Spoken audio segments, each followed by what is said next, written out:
তো আজকে সকাল সকাল রেডি হয়ে চলে গেছিলাম স্টেশন। তো স্টেশন কেন গেলাম বন্ধুরা তোমাদের সঙ্গে অবশ্যই শেয়ার করব। তো পুরো ভিডিওটা আমার দেখতে থাকো, স্কিপ না করে। ভালো লাগলে অবশ্যই লাইক কমেন্ট করো আর ফলো দিয়ে পাশে থেকো। তো এখন আমরা বন্দে ভারত ট্রেনে আমরা এখন যাচ্ছি মালদা টু দার্জিলিং। তো আজকের সফরটা আমাদের খুব সুন্দর ছিল। দুজন মিলে সকাল সকাল স্নান করে রেডি হয়ে একদম স্টেশনে ট্রেন আসলো, আর তারপরে উঠে পড়লাম।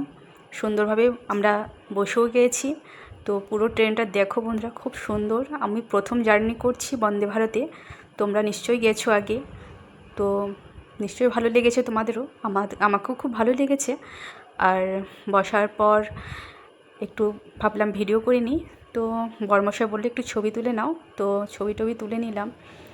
তো তোলার পর এখন আমাদের ব্রেকফাস্ট চলে আসলো। তো প্রথমেই মশলা চা করে নিলাম, আর সঙ্গে কিন্তু মশলা দিয়েছে, মিল্ক দিয়েছে, তার মধ্যে বিস্কিট আর চামচ দিয়েছে, আর ওয়াটার, জল, যাই বলো তোমরা।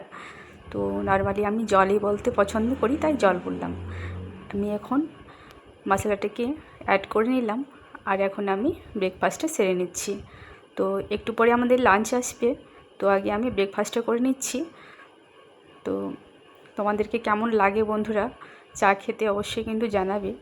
আর আমি ফার্স্ট টাইম খাচ্ছি মশলা চা। আমি যদিও চা খেতে পছন্দ করি না, তবু ভাবলাম এত টাকা দিয়ে বুকিং যখন করেছি খেয়ে নিই। তো ভালোই লাগলো। তার মধ্যে ভোরের বেলা আমরা 4টার সময় চলে গেছিলাম সূর্য ওঠা দেখতে। তো দেখো বন্ধুরা, রাতের সূর্য, আর এদিকে আমার বরমশাই আর তার বন্ধু বলছে ছবি তুলে দাও। আর এটা সকালবেলা সূর্য ওঠা দেখার পর ভাবলাম তোমাদেরকে চারপাশটা একটু দেখিয়ে দিই। দেখো বন্ধুরা কী সুন্দর ভিউ।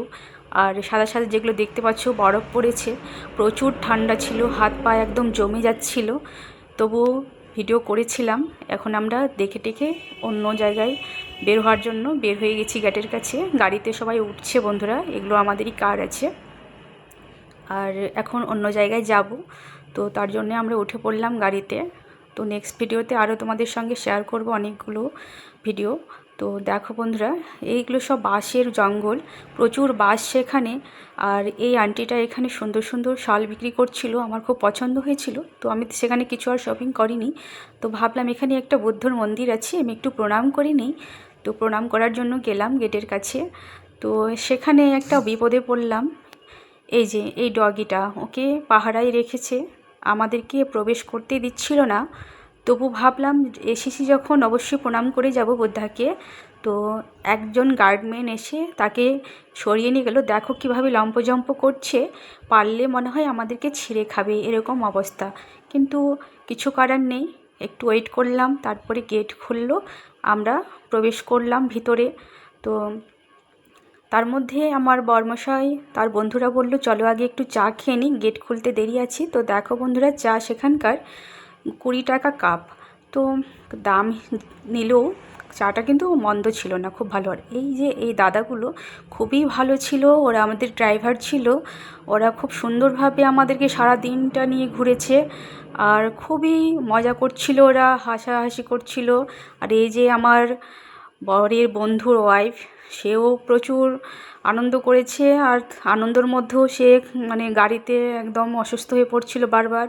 কিছু করার নেই। আর ঠান্ডার জন্য আগুন টেপে নিচ্ছে ওরা একটু, এতটাই ঠান্ডা ছিল কি বলবো। আর আমাদের প্রচুর খিদে পেয়েছিল, কিন্তু এখানে যে ডিম দেখতে পাচ্ছ, আমরা এখানকার কিছু খেতে পারিনি বন্ধুরা, কারণ আমরা নাড়াছোড়া খাই না। তো যাই হোক, তেমন আর কিছু খেলাম না। সেখানে শুধু জল একটু পান করে নিয়ে বেরিয়ে পড়েছিলাম বুদ্ধা মন্দিরে প্রণাম করতে। শেষমেশ প্রণাম করতে পারলাম বুদ্ধার মন্দিরে, খুব ভালো লাগলো।